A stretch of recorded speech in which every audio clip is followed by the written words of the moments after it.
저녁에 그대 절망하지 말아요.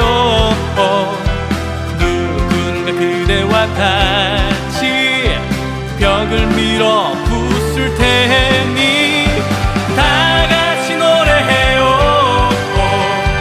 다 같이 살아가요. 사랑 냄새 풀풀 나는 그런 세상 만들어요. 다 같이 노래해요. 다 같이 살아가요. 사랑 냄새 풀풀 나는 그런 세상 만들어요. 제가 맡은 이제 발표 주제가 이제 외국 사례 소개인데요. 이 고교 학점제에서 말한 바와 같은 진로 결정, 과목 선택 이런 시스템을 가진 경우는 굉장히 드뭅니다. 예외적 형태라고 할 수 있고요. 혹시 뭐 이들 나라 외에도 더 있을 수 있는데 지금까지 파악된 나라는 3개의 나라가 있습니다. 뉴질랜드, 호주, 싱가포르 이 3나라가 있고요. 그런데 이 3나라는 이 진로결정 과목선택 체제를 운영한다는 것 외에도 2가지 공통점이 더 있는데요. 하나는 그러니까 학점제를 실시하는 나라가 아니라는 겁니다. 이 학점제라는 명칭하고 이 진로결정 과목선택 체제하고는 아무런 상관이 없음을 보여준다고 하겠습니다. 사실 이 교육부가 이 아무런 상관이 없는 이 진로결정 과목선택 체제에 대해서 학점제라고 이름을 붙인 것은 제가 생각할 때는 거의 사기에 가까운 이름 붙이기다라는 생각이 들고요. 왜냐하면 핀란드와 같이 일부 학점제를 실시하는 나라가 있는데 마치 학점제를 실시하는 이런 나라들이 전부 이 과목선택 체제를 실시하는 것과 같은 우애와 환상 그리고 착각을 이제 불러일으키기 때문입니다. 그래서 이제 핀란드가 학점제를 실시하기 때문에 과목선택을 하고 있고 그래서 좋은 제도다 이런 식의 오해를 이제 불러일으키기 쉬운 거죠. 그 다음에 이제 2번째 공통점은 이 3나라가 모두 딱 느낌이 오신 분들도 계시겠지만 영국의 식민지를 겪은 나라들입니다. 그러니까 이 3나라가 공통적으로 하고 있는 이 진로결정 과목선택 시스템에 영국이라고 하는 원형이 있는 거죠. 그래서 잠시 이 원조가 되는 영국에 대해서 살펴보도록 하겠습니다. 영국은 굉장히 이제 특이한 학제를 갖고 있는데요. 뭐 우리나라를 포함해서 대부분의 나라가 633-4제, 그러니까 초, 중, 고, 대학 이런 학제 형태를 갖고 있거든요. 근데 영국은 63223 5개 학교 제도를 갖고 있고요. 이게 이제 보시면 아시겠지만 고등학교와 대학교 사이에 영국에서는 이제 A레벨이라고 하는데요. 이 A레벨이라고 하는 대학 준비 학제가 별도로 있어요. 그러니까 이 고등학교와 대학교 사이에 이 대학 준비 학제를 별도로 설치하는 의미는 이런 거죠. 일반적인 고등학교 교육을 받은 것만으로는 대학 교육을 받을 수 없다. 대학에 들어오려고 하면은 미리 어느 정도 전공을 준비해서 들어와라. 이제 그런 이제 취지라고 할 수 있고요. 그래서 이 대학 준비 과정은 대학교 1학년에 해당하는 기초 전공에 해당하는 내용을 배우고요. 이것과 관련된 몇 개 과목을 집중적으로 배우는 형태를 지니게 됩니다. 그리고 이 학생들마다 이렇게 가려고 하는 전공이 다 다르니까 애초부터 공통교육과정이라고 하는 것을 할 수가 없어요. 그러니까 애초부터 이 진로 결정 교과 선택 체제를 도입하게 되어 있는 거죠.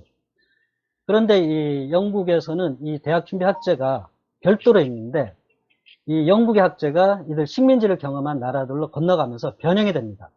어떤 식으로 변형이 되냐면 이 영국에서는 중학교 3년, 고등학교 2년 그래서 중등교육기간이 총 5년인데 이들 나라로 건너가면서 중학 4년에 중등교육을 다 몰아넣어요. 그래서 4년으로 1년이 더 축소가 되고 대신에 영국에서 별도로 있었던 이 대학 준비 과정을 고등학교로 편입시켜버린 거예요.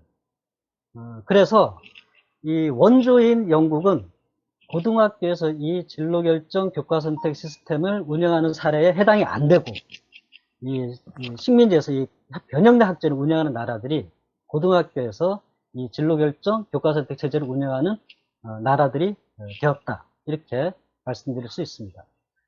그리고 이제 이들 나라에서 이렇게 이제 그 진로결정 그 교과 선택 체제만 들어온 게 아니고 다른 성격의 학제적 시스템에 들어오다 보니까 고등학교 교육과정의 목표도 달라집니다.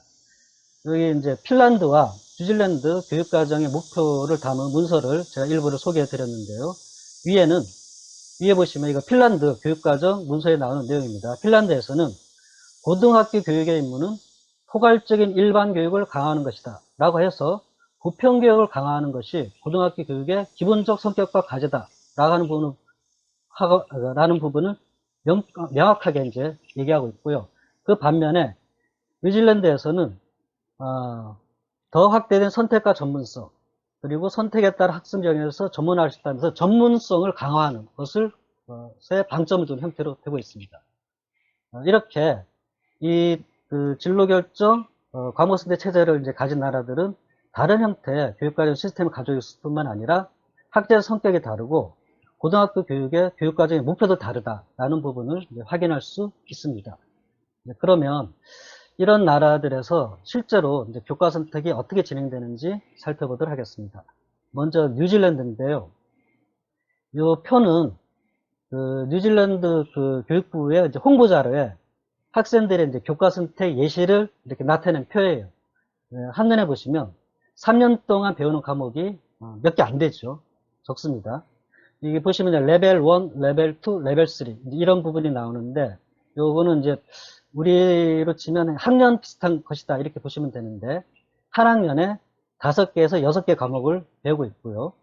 그 다음에 이제 보시면 아시겠지만 마오리 뭐 잉글리시 그래서 하나의 같은 과목을 3년 동안 배우는 과목이 3개가 있습니다. 그러니까 절반 이상을 3년 동안 계속 배우면서 심화시키는 거죠. 그러니까 전문성을 강화한다라는 그런 이제 취지로 이해하시면 됩니다. 그런데 이제 요거는 뉴질랜드에서는 이제 그 고등학교 졸업 자격 기준하고 실제 대학 입학 기준이 이제 다른데요. 요 표는 졸업 자격을 기준으로 한 표고, 그래서 약간의 선택의 폭이 좀 있습니다. 근데 대학을 들어가려고 하면은 5개 과목을 3년 내리 배워야 돼요. 그래서 실제로는 선택의 폭이 거의 하나도 없다 이렇게 보시면 됩니다. 요 인용문은 우리나라에서 그 뉴질랜드로 유학 간 학생의 이제 글을 따온 건데요. 아마 이제 문과 학생 같아요. 자기가 전공하는 비즈니스 쪽 같은 경우는 필수로 5과목을 듣는다. 대학교에서 정해주는 문과 과목, 이과 과목이 있다. 이과 같은 경우에는 선택지가 하나도 없이 물리, 화학, 생물, 통계, 미적분을 들어야 했다. 정말 숨막힌다. 이렇게 나옵니다. 한마디로 과목 선택이라기보다는 사실상 대학 입시 전형 필수다. 이렇게 볼 수 있습니다. 다음은 싱가포르인데요. 싱가포르는 아예 이제 그 선택을 할 때 교과학은 벽이 쳐져 있어요. 그러니까 학생들이 가려고 하는 학과나 계열에 따라서 선택할 수 있는 교과학은 이제 그 계열이 있는 거고요. 요 안에서 3개에서 4개 과목을 선택해서 2년 동안 집중적으로 공부합니다. 호주는 2년 동안 배우는데 뉴질랜드 비슷하게 대학 입시에 필요한 과목을 6개에서 7개를 집중적으로 배우는 그런 형태를 갖습니다. 정리한다라면은 첫 번째, 이 과목 선택이라고 하는 것이 어디서 유래가 되었느냐, 뭐 선택이 좋으냐, 공통이 좋으냐 이런 교육적 어떤 근거나 기준이 아니고 대학 준비 과정이라고 하는 학제적 성격에서 비롯된 것이다 라는 부분을 우리가 알 수 있고요. 두 번째로는 과목 선택을 하는 형식이 주어지긴 하지만 실제로는 대입 전형 필수다 라는 부분을 우리가 확인할 수 있습니다. 그리고 이제 세 번째로는 학제적 성격 자체가 다르기 때문에 교육과정의 취지와 내용 자체가 보편교육을 추구하는 중등교육과는 맞지 않는다, 결이 다르다 라는 부분을 확인할 수 있습니다. 다음은 이제 좀 이제 예민한 주제인데요. 성적이 어떻게 매겨지고 대학에 들어가는지를 살펴보도록 하겠습니다. 먼저 싱가포르인데요. 싱가포르는 아주 심플해요. 그러니까 입시 필요한 과목 몇 개를 집중적으로 2년 동안 공부한 다음에 그걸로 국가시험을 보고 그 점수로 그냥 들어가는 겁니다. 그러니까 우리로 치면 수능 전형 딱 하나 있다 이렇게 보시면 됩니다. 그 다음에 호주는 내신과 수능을 같이 보는데요. 둘 다 상대평가고 이것을 합쳐서 아타르라고 하는 대학 입시 점수를 산출을 합니다. 근데 이 점수를 합칠 때 그냥 합치는 게 아니고 학교별로 수능 점수가 다른데 학교별 수능 점수를 감안해서 내신 점수를 조정을 해요.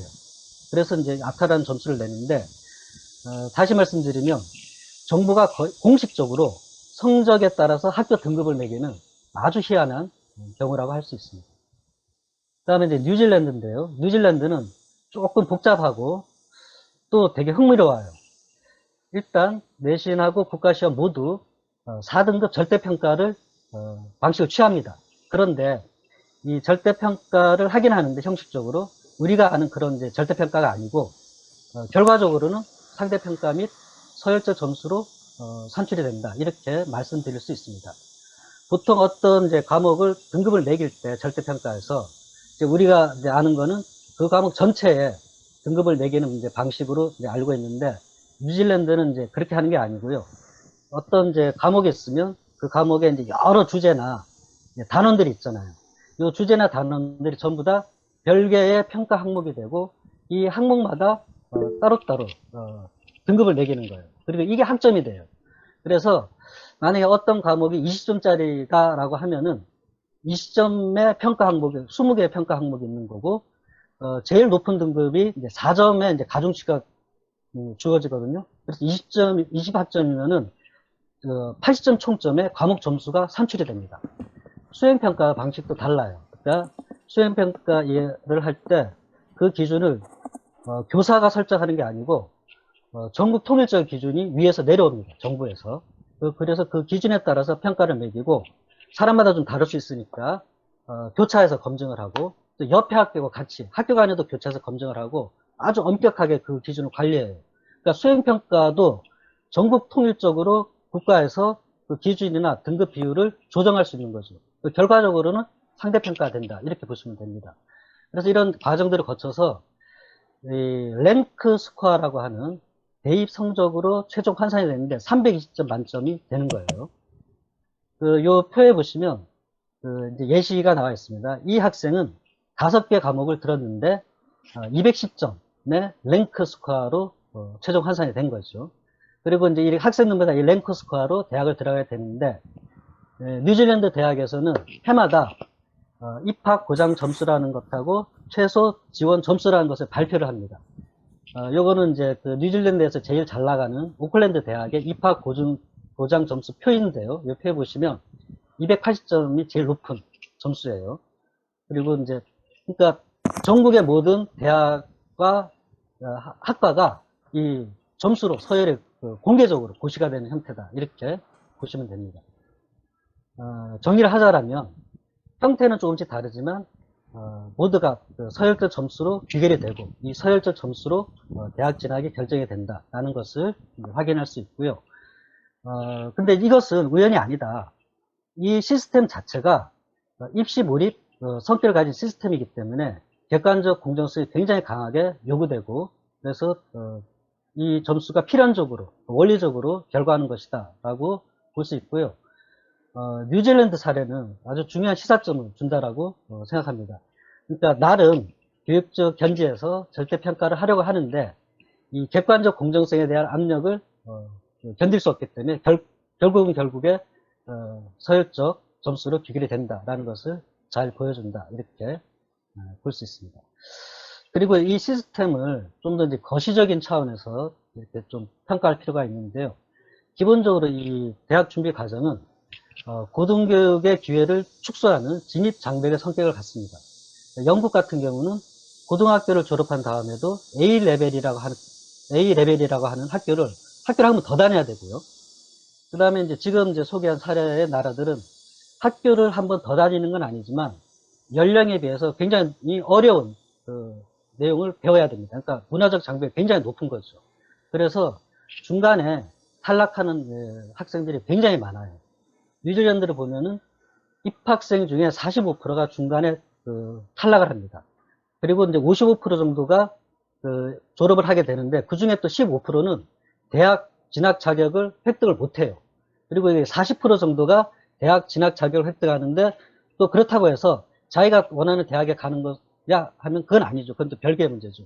그래서 보면은 전체 시스템 자체가 자기가 결정한 진로에는 소수만 도달하고 절대 다수가 실패하는 시스템이다, 이렇게 볼 수 있습니다.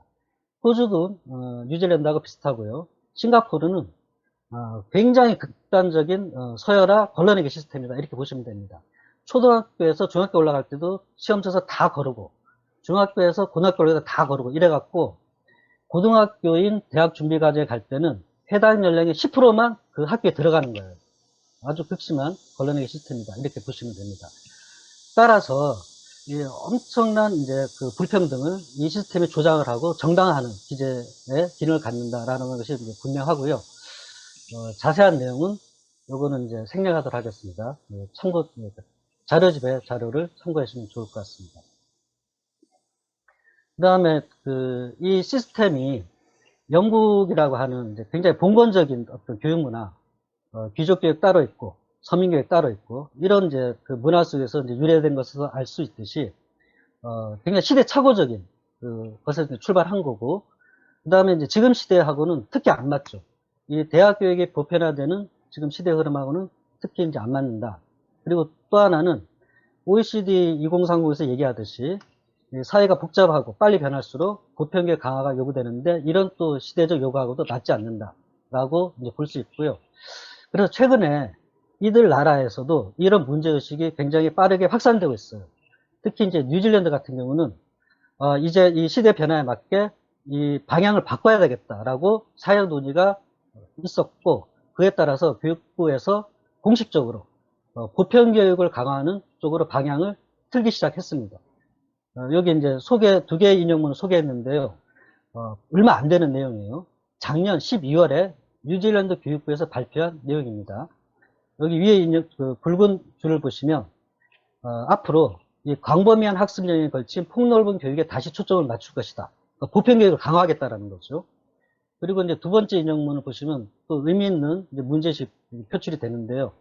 이 기존의 그 시스템이 학생들이 너무 빨리 선택의 폭을 축소하게 된다. 그러니까 진로 결정 시기가 너무 빠르다라는 거죠.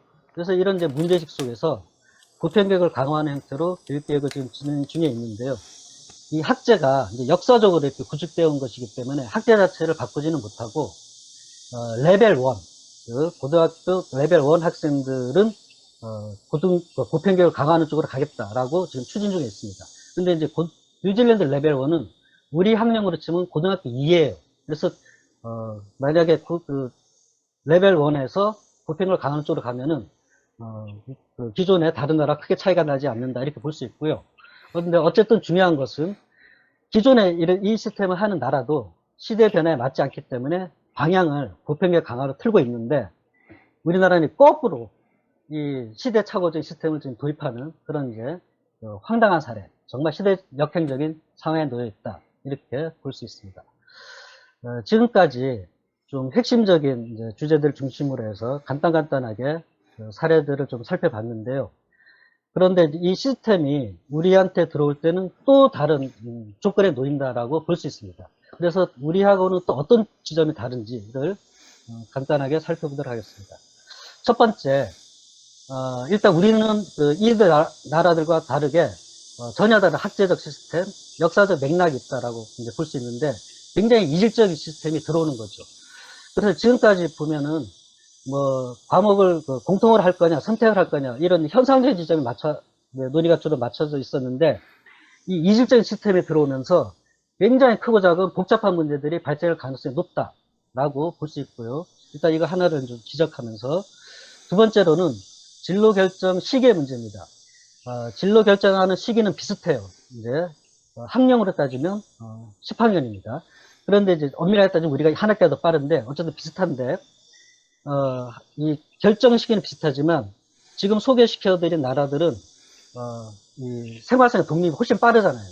그러니까 그래서 청소년 시기에도 심리적 독립 정도가 훨씬 빠르고 자기 진로를 결정하는 데 있어서 우리보다는 훨씬 이제 좀 사정이 낮다. 그래서 이들 나라도 아까 뉴질랜드에서 본 것처럼 진로 시기가 너무 빠르다라고 문제가 제기되고 있는데, 우리 같은 경우는 훨씬 커다란 문제가 될 것이다 라는 게 차이가 있고요. 또 하나는 이들 나라들은 입시 전형이 아주 단순해요. 그래서 이 진로 과목을 선택할 때 고민할 필요가 없습니다. 대학하고 학과만 정하면 입시 전형이 딱 있기 때문에 그냥 그것대로 과목을 선택하기만 하면 돼요. 마킹만 하면 되는 거죠. 근데 우리 같은 경우는 입시 전형이 굉장히 복잡하고, 그래서 지금도 정보 격차에 따라서 굉장히 유불리가 차이가 많이 나는데, 이 결정시가 당겨지면 지금과는 비교가 안 되는 수준으로 유불리의 문제도 확대가 될 수밖에 없다라고 하는 점들을 살펴볼 수 있고요. 형태상으로 제일 중요한 차이가 과목수 문제입니다. 앞서 살펴본 나라들은 많아야 6, 7개를 3년 동안 내리배워요. 근데 우리 같은 경우는 기존의 학제 시스템을 그대로 두면서 이 선택 체제만 들어오기 때문에 많은 과목수가 그대로 남게 됩니다. 한 학기에 12개 이상의 과목을 배우게 돼요. 그러니까 3년에 걸쳐서 30개 이상의 과목을 배우게 되는 거죠.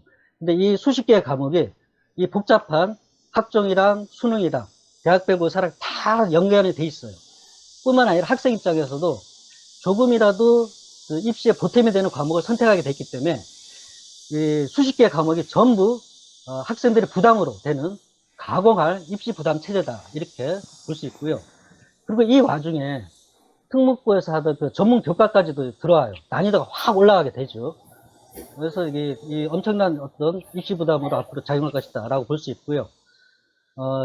이 복잡한 성적 산출 문제, 복잡한 대입 전형 문제는 이거는 이제 제목만 보셔도 감이 잡힐 것이다 라는 생각이 들고, 또 자세한 내용은 뒤에 이제 발표해서 다룰 겁니다. 그런데 한 가지 지적하고 싶은 것은, 아까도 이제 그 사회자가 말씀드렸지만, 이 고교학점제가 도입이 되면서, 이 시스템에 도입이 되면서, 이 절대평가 요소가 들어오게 되는데, 이 절대평가에 의해서 입시 교육이 좀 완화될 수 있지 않을까라고 하는 낭만적 희망을 갖는 분들이 일부 있습니다. 근데 뉴질랜드 사례에서 본 것처럼 그러니까 평가 방식이 입시를 완화시키는 게 아니라 이 입시 경쟁이 평가 시스템을 왜곡시키는 것으로 우리가 이제 봤죠. 우리는 뉴질랜드보다 훨씬 더 입시 경쟁이 심하기 때문에 불을 보듯 뻔하다라고 볼 수 있습니다. 그리고 앞서 살펴본 나라들은 이게 오래된 학제이기 때문에 중간에 탈락한 학생들이 많은데, 이것을 받아안을 수 있는 체제가 체계적으로 이렇게 구비가 되어 있습니다. 그러니까 장기, 단기, 중기 뭐 이런 기술교육 시스템이 쫙 구비가 되어 있는데, 우리 같은 경우는 이 탈락자들이 어디 갈 데가 없습니다. 그래서 결국에 아마도 대부분의 학생들이 고3까지 그대로 가면서 졸업을 하게 될 텐데요. 이 진로 결정을 일찍 하는 것만큼 어떤 문제가 발생하냐면, 내가 이 목적을 이룰 수 없다라고 하는 판단이 이전에 비해서 더 빨리 일어나고 더 많은 학생들이 그런 상황에 이르게 됩니다.